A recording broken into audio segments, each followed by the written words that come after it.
This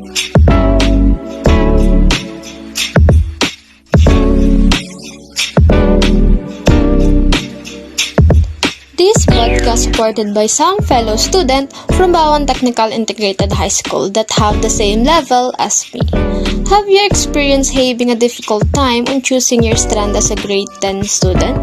Before I introduce myself, I would like to say the purpose of this podcast entitled KKK, that stand for Kalidad ang Kailangan Ko. It is to know to motivate and to share some experience that a student like me faced every day. So I am Heart Crystal G. Maramat, your everyday chika host. In this episode, I am joined by Miss Garcia, Princess Dayan, 16 years old, YUM student from Batangas. For today's episode, let's talk about the K-12 program na pinapatupad ngayon sa Pilipinas. So, kamusta naman Dayan yung life mo as a student? Okay lang naman. Mas nagiging active dahil after ng senior high, college na ako. So, kamusta ang pagiging YUM student? Akala ko nga puro words lang yung maaaral ko. May mga numbers din pala. Pero overall po, hindi ako nagsisisi na pinili ko yung strand na to. Parang may connection ng YUM sa atin, ano? Naku, parang nga po. Ano ba ang nag-push sa'yo na kunin ang strand na to? Ako kasi, nung kinder pa lang ako, actually, gusto ko na talagang maging teacher. Ako naman, mahilig ako sa pagpa-public speaking, paggawa ng impromptu speech, pati yung mga essays. Wow, napakasipag naman. Pero kailangan talaga kasi college na nga tayo sa next year.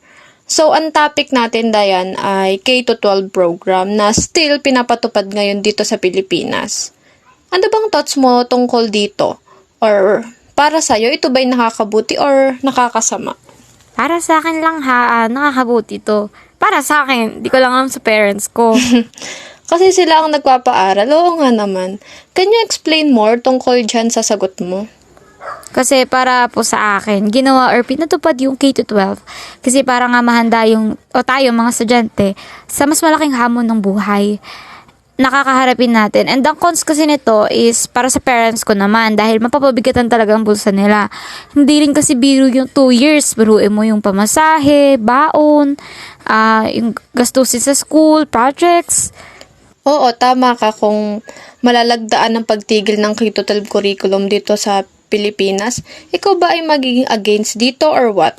Ang hirap po kasi mag-decide kasi hindi lang naman po tayong Pilipinas yung nagkakaroon ng K-12 curriculum. Meron din dyan yung USA, Australia, Singapore, Canada, ano pa ba? India, yung mga yun, madami pa. And kung nagbabala ka man pumunta sa mga bansang yun, mahihirapan ka kasi kailangan pa rin mag-take ng 2 years kasi kulang. Yun, isa yun sa mga requirements kung nagbabala kang magtrabaho sa ibang bansa, yes. Okay. May masasabi ka ba sa mga estudyante na nahihirapang mag-take ng risk sa K-12 na to? Ang college, ibang-iba na siya sa buhay ng high school. Sinasabi ko lang, wala na teacher doon na mag-aantay ng late activities. Wala nang nakakapasa sa college na tatamad-tamad. That's why, napakalaking tulong ng senior high. Kasi dito mo matitest kung magtutuloy ka ba ng college or hindi. And napakadaming subject na makakatulong sa future mo. At hindi lang yon dahil pwede ka pang kumuha ng strand na after noon, pwede ka pang makapagtrabaho agad. Yes, ibang-iba na talaga kapag pumasok ka talaga sa college. Parang ang dating is, ang teacher na ang makikinig at ikaw na ang magtuturo. Doon talaga literal na makikita mong sarili mo kung deserving ka ba talaga. And alam mo, gusto ko din itong K-12.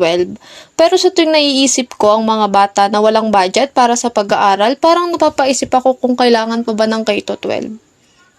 Ang problema lang po talaga is yung budget kasi talaga.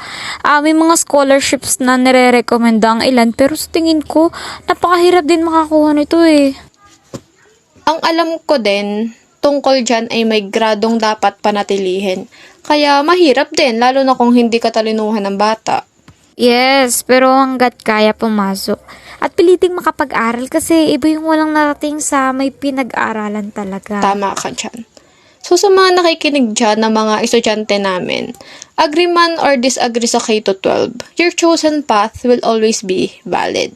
Thank you so much for listening and for Miss Diane Garcia for joining us on this second episode of KKK or Ang Kalidad ang Kailangan ko, the podcast.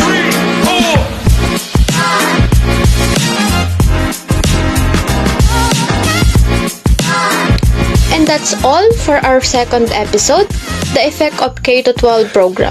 Thank you so much for Miss Diane at sa mga bumubuo ng website na to. Please support this podcast, KKK, that stand for Kalidad ang Kailangan ko, by just listening to our everyday chika. So yeah, I'm your host, Heart Crystal G. Maramot.